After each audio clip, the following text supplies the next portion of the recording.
The Local Government Act Number 2 of 2019 provides for, among other things, democratic participation in and control of decisions by the people at the local level.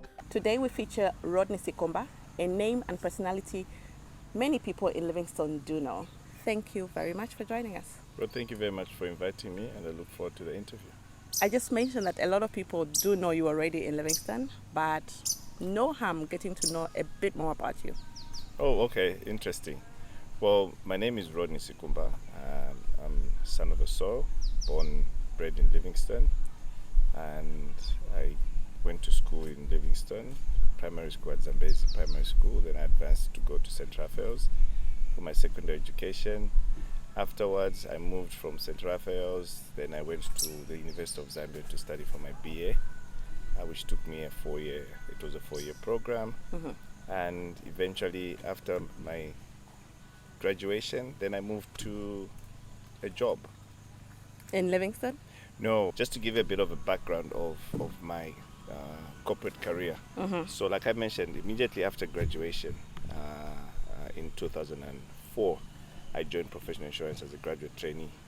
And soon after working for 2 years, I got moved, or rather I got a job with the now Airtel.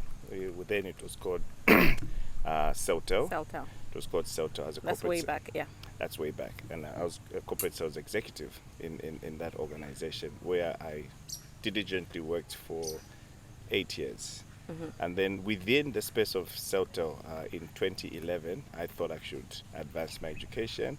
I moved to the United States of America, Cambridge, Massachusetts to be specific, in Boston to pursue my MBA. Okay. And thereafter I got back. I still had my job at Airtel because I was fortunate enough to be given sabbatical. So after having worked for an additional 1 year on my return, I was headhunted by now Zamtel to head the enterprise department at Zamtel, which obviously up to the time that I left corporate space, which was in 2014. Okay. Immediately after I left Zamtel, when I obviously didn't renew my contract, further my contract, if I could put it that way, I now moved back to Livingstone. I was looking at an opportunity of actually getting into the entrepreneurship space, Okay. which obviously I found very interesting and very challenging. So at the time that I thought of investing, my default location for my investment was Livingstone. And Was it Livingstone or tourism? funny enough, it wasn't tourism. So my default investment in Livingstone was ice making. An opportunity that arose because I was looking for ice in town. Whilst I was still in Lusaka, I started building a small house here in Livingstone. So most of the time I would drive down to Livingstone to come and build. Most of the equipment, materials were coming out of Lusaka. So whenever I would drive in and out of Livingstone, you'd find that it would be difficult to find ice. Fast forward to what you're doing now. I think for what many of us know you for is tourism. Absolutely. And of course your philanthropy work, if I may call it that, because we've seen you make donations in different places. Absolutely. What else do you think people in Livingstone know you for? So effectively, fast forward to today, we supply ice-related products. So you're still the Iceman? I am still the Iceman. We go as far as Mazabuka Okay. in our supply chain link. So now, the ice production became a little bit monotonous, if you can put it that way. It's a no-brainer. You can just wake up, program the machines, they make your ice. Not very challenging. So I figured out, say, look, can I find something more exciting? Now, what people know me for is Mr. Tourism. Yeah. Not only Livingstone, and I think slowly but surely I've become a renowned name in the tourism sector within Zambia. The program is all about democratic participation of citizens in decision making. I would like to find out, for the number of years you've spent in Livingstone, and even as a business person, what would you say development looks like for Livingstone? Well, development for Livingstone in my eyes is something that I loosely call a mini Cape Town. There's no reason why Livingstone shouldn't look like Cape Town. There's no reason why Livingstone should look like Sharm el-Sheikh in Egypt, simply because the facilities the natural resource that these two particular countries have, or towns rather, is almost similar with what we have. Well, I'll bet a little bit different. Yeah. Now, what we need to look at, especially for Livingstone, is we've already been designated as a tourist capital. Are we embracing that designation? Maybe not.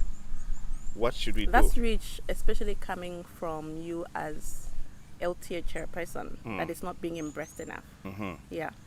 Now, why I would say so, and I'll put it in the strictest sense of saying, probably tourism is deemed or looked at as an elitist kind of sector, and that's why we don't seem to have a full participation of every other player. So for you, development for Livingstone is still very much centered around tourism. You would never isolate Livingstone with tourism. It has to hinge, it has to anchor on tourism. Let's look to the last 10, 15 years, especially that you've lived here a long time. What key changes would you say you've seen in the city? Well, I could safely tell you that we had an opportunity of hosting the UNWTO. The UNWTO in and that was a Livingstone. big thing. A lot It was of a things, yeah. big thing, a lot of pronouncements made. Livingstone actually saw a facelift to some extent, and if indeed the council was really up to developing the city, by now Livingstone would have actually really changed, in the sense that You say if. if and only if. I have a few reservations. Okay, though. we'll get to that. We'll get yes. to that. But I think we would have taken advantage of the investment that was happening during the UNWTO and furthered on that. We already saw the main road was tarred, a few feeder roads, I don't know how many kilometers, probably 5-6 kilometers of tar was done. Fortunately, the UNWTO also gave us an opportunity to build an ultra-modern cultural village. My question is, why are we not utilizing that facility? What's your relationship like with the Member of Parliament, the Mayor, and your area councillor? I'll start with the MP. The MP and I were in the same class, from grade 8 to grade 12. When I say in the same class, I don't mean he's sitting there. He was sitting next to me. Okay. So I know him very well. He knows me extremely well. So unfortunately, we seem not to have further discussions regarding his role as MP. You end as friends? We end as friends, and obviously he hasn't taken advantage of me being a chair for the LTA, which probably reasons best known to himself or ourselves, we don't know. But ultimately, we still have a warm relationship. Say hi, hello, but we don't call each other. Anyway. All right. Talking about the mayor, good man of God. We chat, we speak, quite all right. The councillors, very cordial. Okay. Including your own councillor in Dr. Mavitana? Including my own councillor in Dr. Mavitana. Okay. You put a big if on the council and its approach to tourism and probably development. What do you think their roles are specifically? Well, in a nutshell, the council's role is to create bylaws. When you create bylaws, those are the bylaws that will govern the city in terms of development. The council is in charge of wooing investors, creating opportunities for any investment, be it within Livingstone or from outside Livingstone. Those are the people who need to work around it.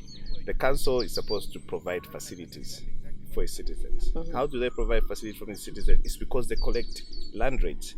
That is the revenue that they use to, among other revenue spinning activities that they do.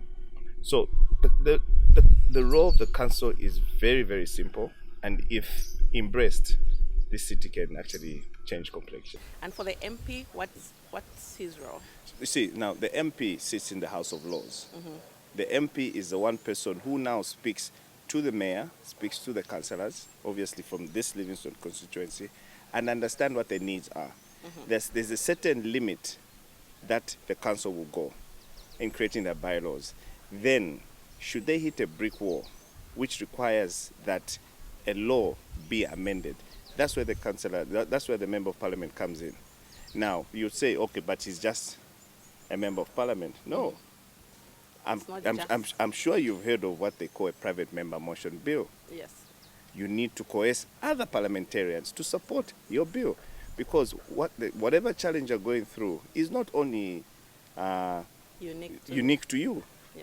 It probably affects Kitwe, it probably affects Lusaka, it probably affects Ndola. So rope everybody else and then push the agenda. That's what we're talking about. Now, that's the role that the Member of Parliament should do. All right. Overseer. Having explained that, as we head towards the elections, a lot of hype goes towards who is standing as president and which political party actually assumes the presidency. Do you think there's a lot that citizens can do as well to hype up who is going to stand as MP, and whether it matters what political affiliation the MPs and the councillors have? That's a very interesting question, Mandalubi, and interesting in the sense that we've always heard about, especially for the 2021 general election, there's a lot of hype about saying no, vote for the individual, don't vote for a political party, which I think is a good thing. And also in terms of the presidency, it's always good to understand what the particular president stands for and what the particular party stands for, which is quite key. So effectively, the citizenry needs to interrogate the same candidates who come to the fore.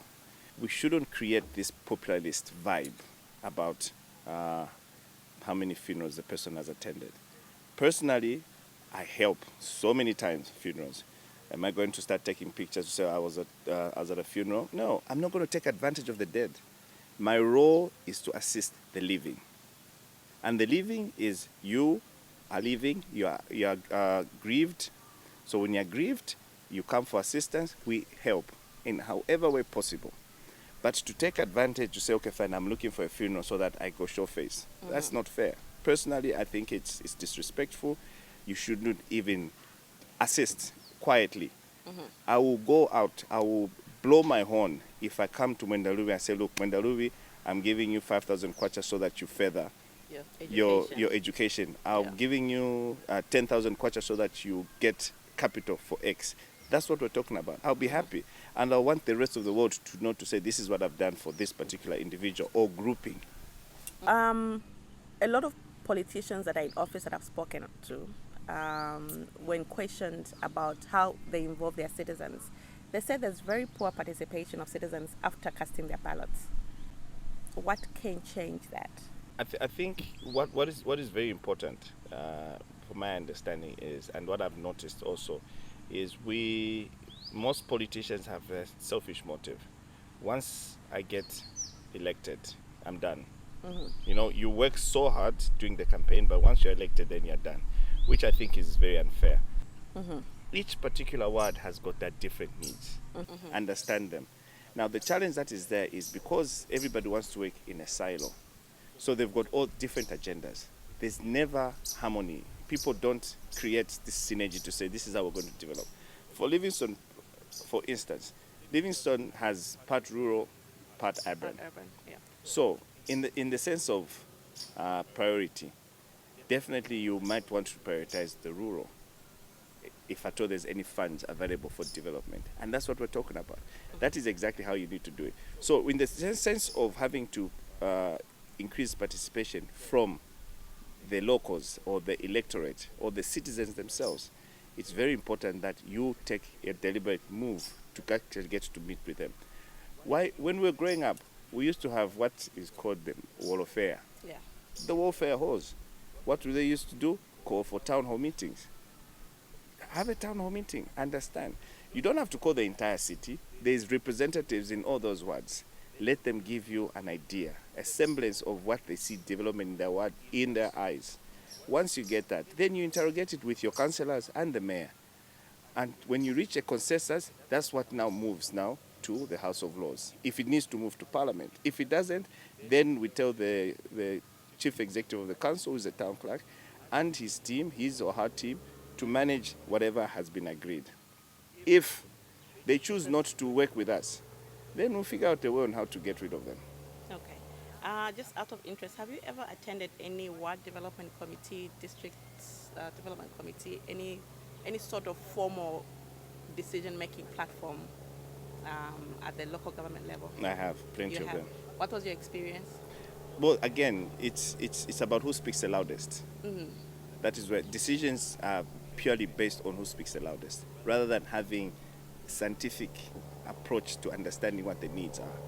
I could safely tell you today, I'll go to Malone. I'll say, you know what, I'm going to put a hammer mill. And you're a winner. And I'm a winner. But the question is, okay, hammer mill, yes, fine. So what are they going to be hammering in that mill? Do they afford to buy the milling mill?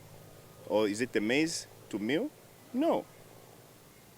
What is immediate need? So effectively, because somebody says, look, we need to put a hammer mill there, then somebody just, it will not be used. The bulk of the decisions which are made within the WDCs and everybody else is about who speaks the loudest. Not necessarily who speaks correctly or absolutely, is based in because nobody, if I asked you to say, but why do you want to do this? Oh no, but it's important to have a school. Okay, yeah, it's very important. It's very close to my heart. Do a school. But then, are you going to support it? Development is all about, it has to be sustainable. Mm-hmm. Don't just put a brick and mortar structure and then it's not doing anything. And even if you do it, but then 5 years down the line, it becomes deplorable because it has no support structure to actually maintain it. Very important that whatever you do becomes sustainable. And that's why I'm talking about, in terms of the development within the city, we need to really make sure that whatever we do needs to be sustainable. I've spoken to the mayor and a few councillors, and they've cited a lack of finance from the central government especially as the biggest challenge that Livingstone is facing. Do you agree with that, and can you elaborate on your view? Yes, in the sense that there's not enough businesses to tax with regards to collecting revenue. I will safely tell you today, 75 to 80% of the council revenue in Livingstone comes from land rates. Yes. Now, how many of those businesses are there? So depending on what their appetite is for revenue, they would now want to squeeze the little businesses that are there with huge taxes, land rates, which obviously, personally, I have interrogated. Now, that's the yes. Now, in the no, in the no as it being the biggest challenge. In the yes as being the biggest challenge. Yeah. No to saying we can't develop because there's no money. Again, it's a case of saying, look, if the business community within the city of Livingstone believes in you, if the business community within Livingstone has been told exactly what your plan is, I think there's no reason why the business community cannot support you in your cause. What is it that you're trying to do? Create a plan. Embrace them, handhold them, sit them around the table, explain to them what your challenges are. Be as open and truthful enough to tell them, say, this is the revenue. There's always this give and take kind of arrangement that needs to exist. You are not going to ask for money from me when I know that you're extorting from me on the other side. It will not work. Mm-hmm. Make me believe that what you're trying to achieve is doable and is for the benefit of the citizen. Then I'll come on board. Has the council not been trying to do that though? Well, personally, I don't think they've come to me. Okay. Yeah. Right now, I'll probably speak on as LTA. We've been talking about, from the tour operator side, we've been talking to them regarding the cost of doing business, the licensing regime, which is a little bit prohibitive. We've been talking about a number of issues regarding the cleanliness of the city, the garbage, the dirt. Livingstone is, yes, tourism now, and as you've said, for a long time it cannot be separated. But I think it's an evolution. At one point there was talk of timber. Mm-hmm. There was also textiles. And tourism with COVID-19, it's been very, very badly affected. Mm-hmm. Outside tourism, thinking outside the box, do you think there's anything that can drive the city's economy to the next level? I think there is. The one constant we need to work on, is the fact that we need to embrace that tourism is our mainstay. Mm-hmm. In Livingstone. We can't run away from that. For now or even going forward? Even going forward. Tourism sector, in my eyes, in the next 5 years, is that Livingstone needs to be a tourism economic zone. Why am I calling it tourism economic zone? I want to generate a lot of investment within Livingstone.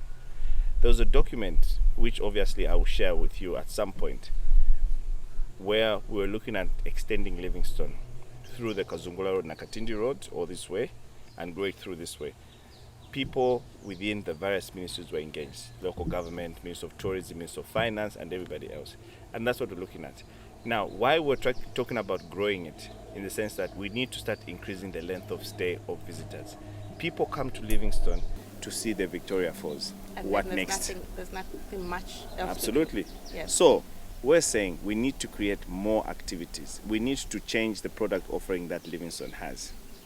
We were talking about the budget right now. We're talking about length of stay of 6 days or more, minimum 6 days. But right now we're struggling with 4.5 or thereabout, because people don't have anything to do. Do we have casinos? We don't. What else do we do? Do we have cinemas? Do we have restaurants? We don't. Now, the only reason why we don't have them is because we haven't created the pool for people to come in. Do we have enough bed space? Maybe, maybe not. We already, each and every house within Livingstone is probably a guest house of some sort. But does it meet the required standards? Maybe not. So we need to start interrogating from that aspect to say, this is what we want to achieve. We need to have a minimum of 5,000 bed spaces. We need to have a conference facility of X. We need to have X number of restaurants. We need to make sure that whenever people come through here, they will not get bored. They would want to extend. Okay. That's Livingstone in my eyes. All right. So I would be right then to say for, top from the agenda, for anyone aspiring for office come August 12th, tourism is number one. Tourism is number one. Any other big items you think should be on the agenda for Livingstone? Well, infrastructure. So tourism is an intangible product. Yes. So you won't see it. But ultimately what we're talking about is infrastructure. Infrastructure, I'm talking about hot accommodation. Infrastructure, I'm talking about entertainment. Infrastructure, we're talking about roads. Infrastructure, we're talking about extending the runway. Any particular roads within Livingstone? You see, the reason why we're trying to create the whole cultural aspect of tourism, about what we have. Today, I'm going to have a visitor coming into Livingstone. And then I'll tell them, we've got 17 markets. And of the 17 markets, 3 are the big markets. Okay, take me to one of the markets. How do I get to, let's say, Damba Central Market? Is the road passable? Is it okay? If we're going to say, okay, we're going to have a hop-on, hop-off bus for Livingstone City, we're doing the city tour, and then even the copper, just drive me in Elen Britel. Okay, so tourism, infrastructure, energy. Energy is very key. We have the Vic Falls Power Station. Now, there's been a big debate regarding the Vic Falls Power Station. I think we generate about 130, 123 odd megawatts of power out of Vic Falls. Now, the system works in such a way that the power that is generated out of Livingstone cannot just be for Livingstone. It has to be fed into the main grid. Okay, so what alternative energies are you? Solar. Okay. Ideally, any new structure that comes on board needs to have an alternative solar facility. We're talking about the new Musotunya resort right now.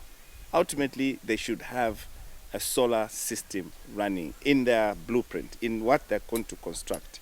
It has to be powered by solar or any alternative energy rather than the hydro that we're talking about. Okay. That's what we're looking at. The more structures that are coming within Livingstone needs to be worked on. Development. We're already seeing certain plots being degazetted within the city. Welcome move. But has the council taken time to service those places? Those are the tar roads that we're talking about. Yes. The sewer lines need to feed into the main. We need to sort out the landfill. Quite a lot needs to be on the agenda. There's been a lot of talk. I've not seen anything directly coming from you, but are you aspiring to be Member of Parliament for Livingstone? Well, the rumor is getting stronger and stronger by the day, and I think that rumor has some truth serum in it. Truth serum in the sense that, yes, I am intending to stand as Member of Parliament for Livingstone constituency. And obviously this is after deep thought and reflection, consultation from family, friends, who agree that I think I should be the right man for the job. I should be that one person who will be able to steer Livingstone to the next level. As MP? As MP. As a lawmaker? As a lawmaker. As an independent or any particular political party? I'm inclined to a political party at the moment. I'm inclined to the United Party for National Development. purely because for a long time I grew up in a political family. My grandmother, who's still alive today, was one of the vigilantes, if I can call it, under the UNIP days.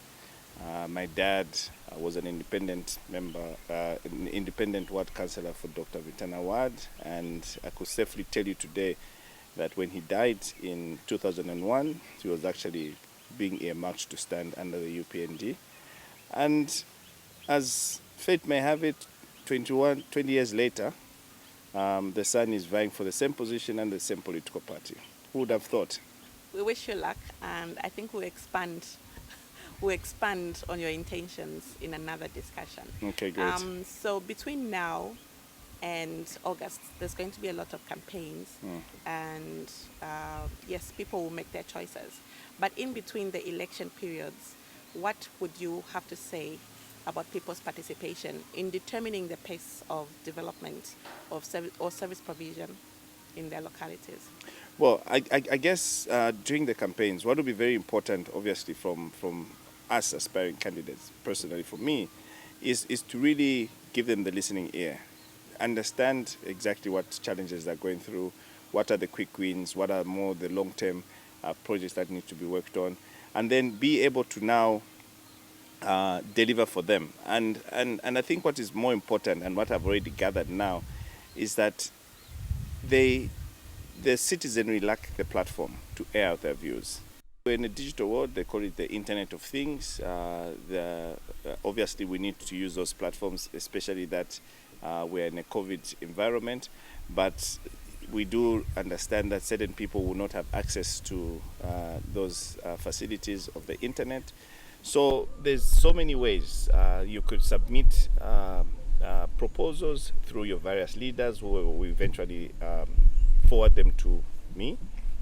And then once those are done, the quick wins are what we're going to deal with almost immediately. There's no reason why an issue of having to sort out garbage, sort out a water issue, to sort out a school with falling a roof or blackboard which is half eaten, and those are quick wins. You just need to deal with them, and then obviously whatever is in the pipeline, you start working towards it. You may not have the money now, but if you show goodwill, there's definitely somebody watching, and there's definitely somebody who's going to help you.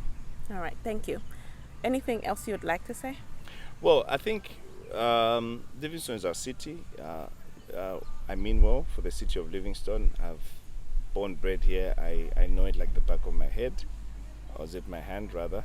And what is key for Livingstone is let's work together to get Livingstone to where it deserves to be. And those of us who grew up here have seen it at its highs. We've seen it at its lows, and it's actually at its lowest now. But we need to handhold each other to see how best we could move it to the next level. And in the advent of COVID, times are difficult. People have lost jobs, unfortunately. People have lost lives, unfortunately. But I think what is important is to stay strong, stay steadfast. This COVID pandemic requires more of your mental strength than anything. And it's also important that we ensure that we abide by the COVID-19 health guidelines. Mask up whenever you're in public, socially distance, which is very important, hand wash, drink lots of water. If possible, stay at home. Just go out when it's absolutely necessary. We need you for the next thing. And you know, I should have mentioned this thing, which was a damning revelation, Mwendalumi. At the last census, the projected census of 2020 for Livingstone, we were sitting at about 190,000 people in Livingstone. And that's a big... It's a big number. Yeah. Now, what is shocking is that 70% of that particular population is under 30. Now, that is a very, very energetic. Lots of opportunity. Lots of opportunity. So, focus number one, that 70%. They need jobs. They need something to do. If they're not working, they need to go to school. Since you said you're aspiring as Member of Parliament, I think another discussion to actually talk about a lot that you aspire to do for Livingstone, I think we'll have that discussion. Perfect. Yeah, thank you very much. Thank you. Well, thank you very much. This has been Local Pulse. As we explore the democratic participation of citizens beyond the ballot box, we had Mr. Rodney Sikumba, the LTA chairperson, and as you've heard, the aspiring member of parliament for Livingstone constituency. If you would like to write to us, do so localpulse@quadcommunications.org or call us on 0977 586 506. My name is Mwenda Luvi Maumbi. Thank you for your time.